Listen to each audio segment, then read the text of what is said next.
I knew that we were going to see a different Bryce. Look at him. Just watch him.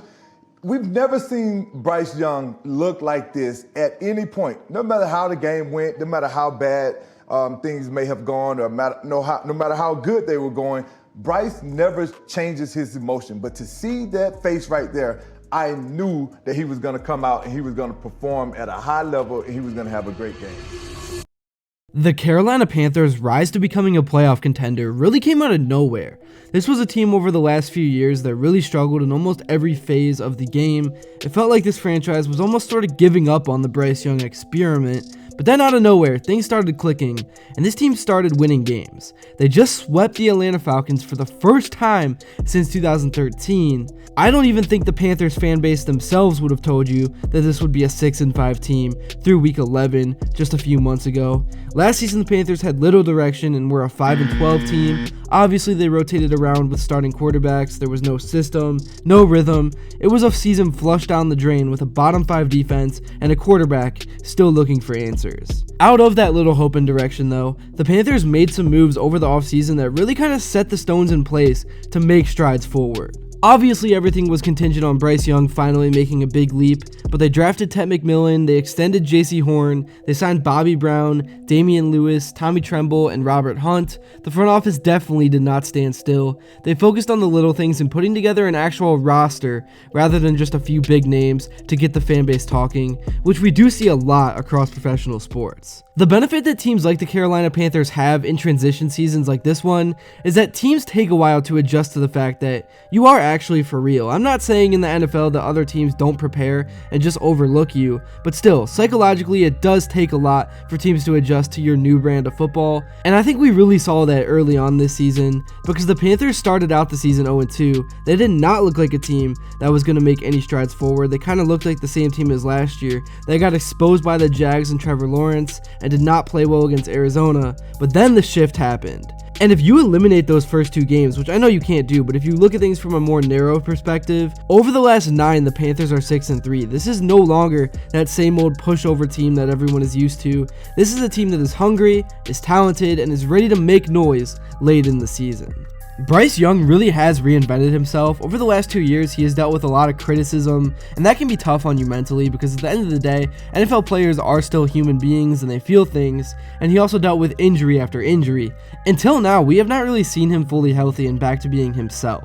With the high ankle sprain that he had a few weeks ago, but when you see him go out and as a teammate, you see your quarterback go out and just put it all on the line. He fights through things. He's out there getting the job done, knowing that he's not feeling his best, knowing that he's in a position where at any point, if it get tweaked again, he may not be able to finish the game, but he's still out there slinging the ball around, putting us in great position to win the football game. This is the first time where the media is really starting to give Bryce Young credit where it's due. We are just over halfway through the season, and Bryce has thrown for 1,962 yards, 14 touchdowns, and just 7 interceptions. And he really is just starting to gain momentum now, so if he stays healthy, by week 17, these numbers are going to look so much better. And in the Panthers' most recent overtime win against the Falcons, Bryce played one of the best games of his career up to this point.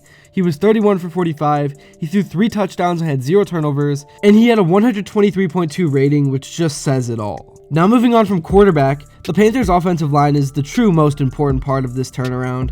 The line was ranked top 8 heading into week 11 in the entire league, and another midseason list had them ranked 6th. So I think it's safe to say at the very least that the Panthers now have a top 10 O-line in the NFL. One of the biggest X factors has been Damian Lewis, the left guard that the Panthers acquired over the offseason.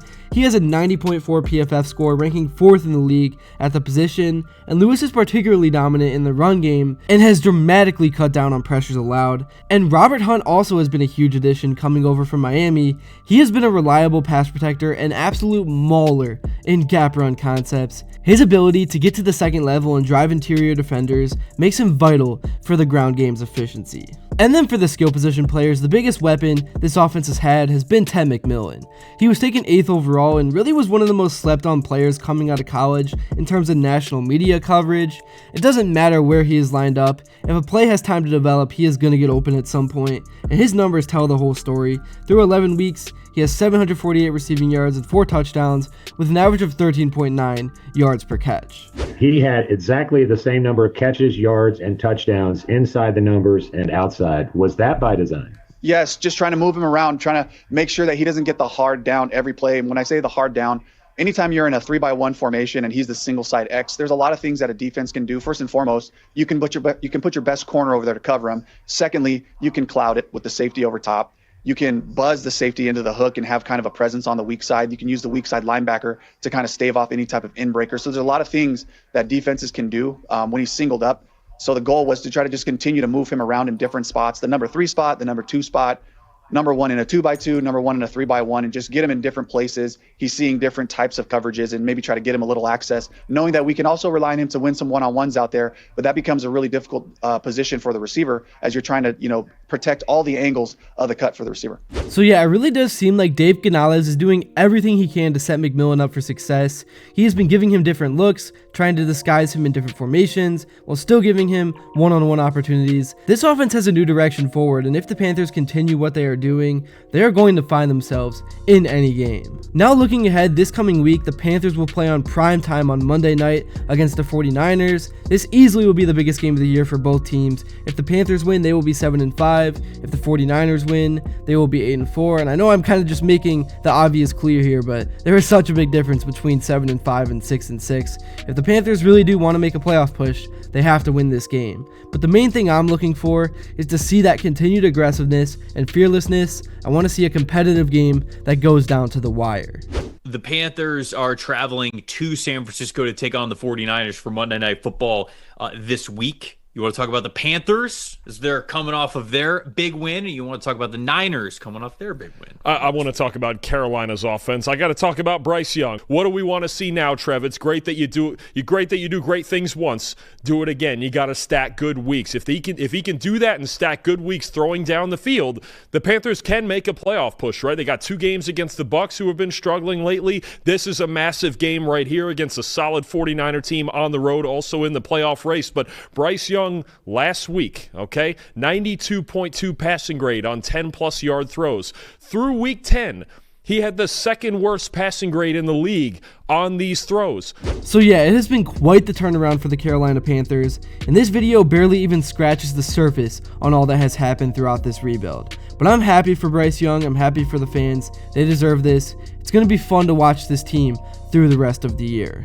That's all I got for this one. Thank you all so much if you made it to this point. Please be sure to drop a like and subscribe if you haven't, and let me know what you would like to see next. And until then, I will see you all later.